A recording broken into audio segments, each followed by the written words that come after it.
Saanen esitellä teille Jussin. Jussi on 19-vuotias nuorukainen Tampereelta. Hän on loukannut pahasti kätensä auttaessaan talonmies Lahtista pihatöissä. Nyt hän pyrkii kunnanlääkäri Johanssonin pakeille. Katsotaan, saako hän apua. Kokeillessaan vastaanoton ovea hän huomaa sen olevan lukossa. Hän koputtaa oven ja odottaa.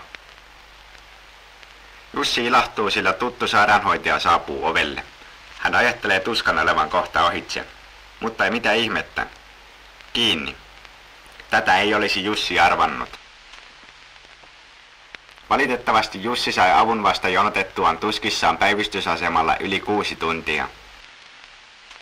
Voin esitellä teille Tapion perheen. Perheeseen kuuluu vaimo Maija sekä suloiset lapset Liisa ja Matti.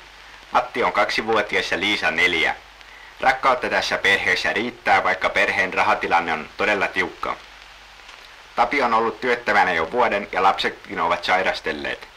Katsotaan, saako Tapio helpotusta perheen rahatilanteeseen köyhän avusta. Tapio on toisena avustusjonossa.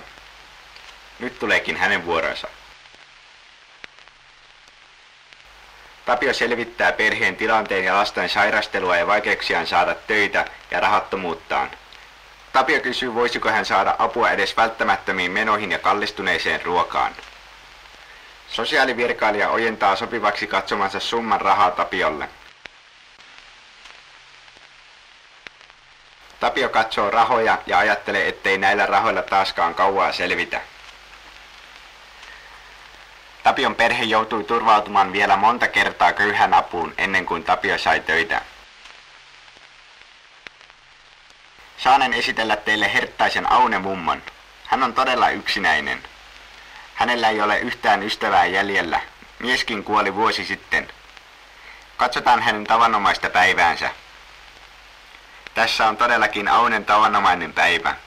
Hänellä ei ole ketään, kuka kävisi häntä katsomassa, eikä hän tiedä, mistä saisi kotiapua tai muuta palvelua.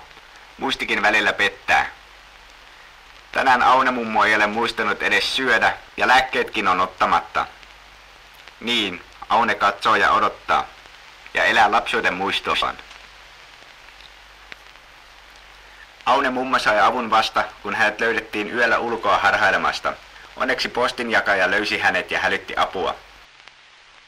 Jatkuuko nuorten, lapsiperheiden ja ikäihmisten elämä tällaisena?